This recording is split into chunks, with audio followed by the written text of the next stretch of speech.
You ever notice your dog keeps getting ticks and fleas? No matter what you try? Like, you check them again and it's the same thing. You're pulling ticks off their belly, behind the ears, between the toes, and you're just thinking, how is this still happening? You've tried the treatments, the collars, all of it, and somehow your dog still gets them, while other dogs don't. It's frustrating. Honestly, it feels a bit unfair. But what if the answer isn't some expensive product? What if it's something simple? Something that's probably already in your kitchen, and you just haven't thought about it. Why tick and flea season is a nightmare for dog owners. Good boy, Ned. Good. If you think ticks are just a summer problem, the data is going to surprise you. A study out of Germany and Austria collected almost 20,000 ticks from dogs and cats across 200 vet clinics, and they found ticks active every single month of the year, even in December and January. If you live in the United States, the Companion Animal Parasite Council has been tracking Lyme disease, anaplasmosis, and ehrlichiosis for years, and the risk zones keep spreading further south and west every season. So if you feel like the problem in your neighborhood is getting worse, you are not imagining it. The numbers back you up. The worst part is what these ticks carry, because Lyme, babesiosis, and tick-borne encephalitis can leave lasting damage to your dog's joints, kidneys, or nervous system. Back in 2018, the FDA put out a warning that most dog owners never heard about. They flagged an entire class of flea and tick drugs called itis-axazolines, which includes the big names you have probably used, like Bravecto, NexGard, Simparica, and Credelio. The warning was about muscle tremors, loss of coordination, and seizures, even in dogs who had never had a seizure before in their life. The FDA expanded the warning in 2019, and again later, and now every product in that class has to carry a neurological risk label. Older chemicals like fipronil and permethrin have their own track record, with one field study showing skin reactions and itching in up to 24% of dogs who use them. None of this means these drugs are useless. If you live in a high-risk area for Lyme or babesiosis, they probably save lives. So if not chemicals every month, what is the alternative? It starts with understanding why your dog is a target in the first place. Why some dogs are tick magnets and others are not. His owner checks him regularly, so I suspect this has been there a day or two at most, but you can see that already the skin around it is a little pink and inflamed. Ticks are not picking your dog at random. They are tiny hunting machines with a sensory organ on their front legs called the Howler's organ. And a study showed that some tick species can detect a warm body from up to 4 meters away. They also track carbon dioxide, lactic acid, ammonia, and a compound called octanol that comes off your dog's skin every minute of the day.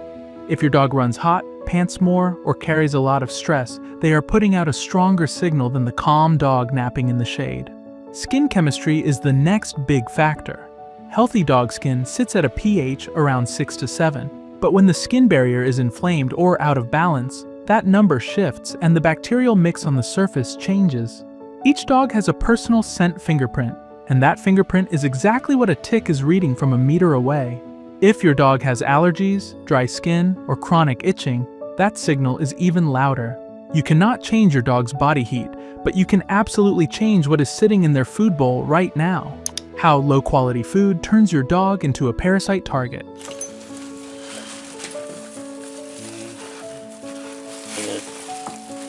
The connection between gut and skin in dogs is not some wellness blog idea. It is real, and it is well documented in veterinary research.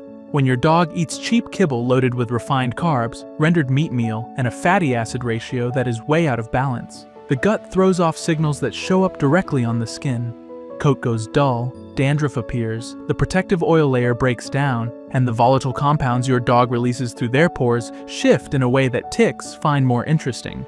B vitamins take the hardest hit because extrusion cooking, which is how almost all kibble is made, destroys up to 80% of heat-sensitive B vitamins, and the synthetic premixes added back in are not always absorbed the same way. Throw in a zinc shortage from grain-heavy recipes and a missing supply of EPA and DHA from omega-3 fats, and your dog ends up with a leaky skin barrier that lets allergens in and inflammation out. Add chronic low-grade histamine from cheap protein, and you have a dog whose skin is basically holding up a sign that says easy target. This is exactly where two old-fashioned ingredients walk back into the story, and the first one has been used by farmers for almost 100 years. Brewer's yeast. How many dogs do you know that get to eat on top of the kitchen counter? Brewer's yeast is the heat-killed form of a yeast called Saccharomyces cerevisiae, the same yeast used in beer making. It is not the same as baker's yeast, and it is not the same as nutritional yeast, even though those names get thrown around like they are interchangeable. What makes brewer's yeast different is the nutrient density, with almost half its weight in complete protein, plus heavy doses of B1, B2, B3, B5, B6, biotin, and folate, with chromium and beta-glucans on top. The honest truth is that a study from 1983 found brewer's yeast on its own does not directly repel adult fleas, so the magic is not a force field.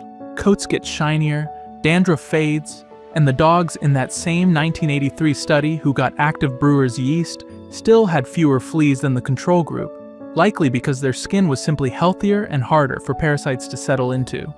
Give it 4 to 8 weeks, which is one full coat turnover cycle, and the effect on skin quality is hard to miss. If your dog has a known yeast allergy, a history of bladder stones, or active gut disease, skip it and talk to your vet first. For everyone else, brewer's yeast is the foundation. The second ingredient is what brings the actual repellent power: coconut oil. So that's its most dry spot. I'm just going to use a lot of it, like almost pouring it down there. This is where the science gets genuinely strong.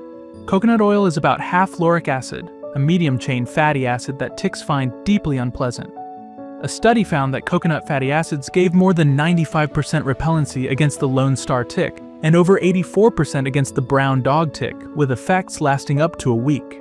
That same study found coconut fatty acids outperformed DEET in side-by-side testing. The way it works is simple, because lauric acid interferes with the chemical receptors ticks use to find a host, so your dog does not become invisible exactly, but the tick gets confused, finds the dog unattractive, and moves on. Quality matters here because you want cold-pressed virgin coconut oil, not the refined version made from dried coconut, and definitely not fractionated MCT oil, since fractionated oil has the lauric acid removed, which defeats the entire purpose. If your dog has a history of pancreatitis, hyperlipidemia, or is significantly overweight, do not give coconut oil by mouth, and stick to topical use only because coconut oil is pure fat, and 1 tablespoon carries about 120 calories. Used together, brewer's yeast and coconut oil work on layers that no single chemical product can match. The exact dosage and application by dog size. Put the applicator tip right against the skin and squeeze slowly, and just let it flow and spread out.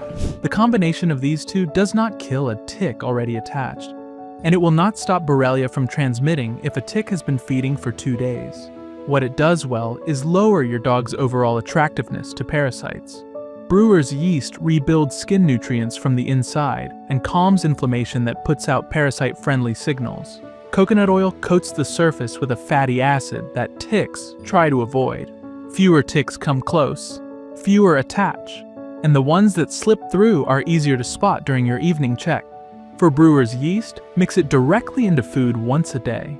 If your dog is a toy breed under 5 kilograms, give a 1/4 teaspoon.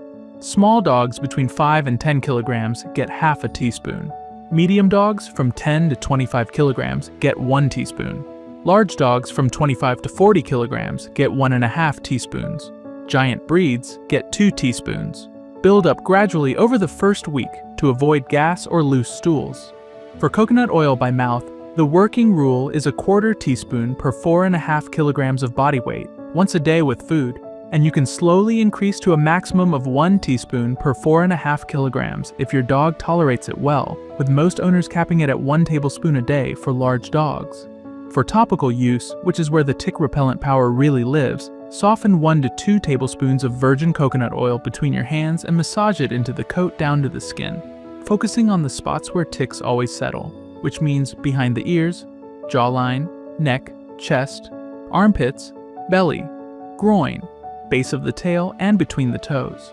Apply this twice a week during peak tick season and once a week during the off season, and reapply if your dog goes swimming or gets caught in heavy rain. The pro move is to apply coconut oil 30 minutes before a walk, and not after. None of this matters if you skip the part most owners ignore: supporting the routine and catching what slips through.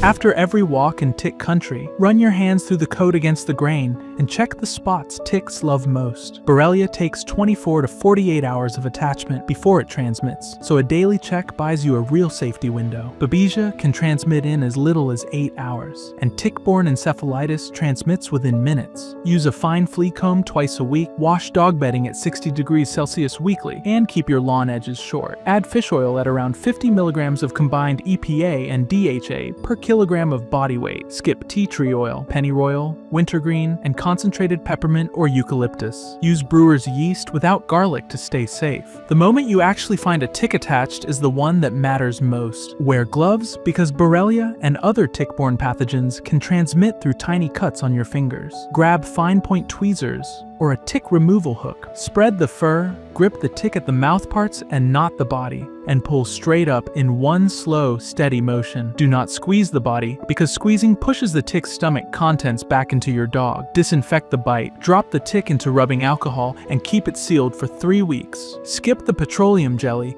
nail polish, and matches, because they make the tick regurgitate into the wound and raise infection risk. Watch the bite for 4 weeks, and shifting lameness, fevers, lethargy, pale gums, or dark urine are signs to call your vet immediately. Subscribe now and your dog will thank you every tick season for the rest of their life.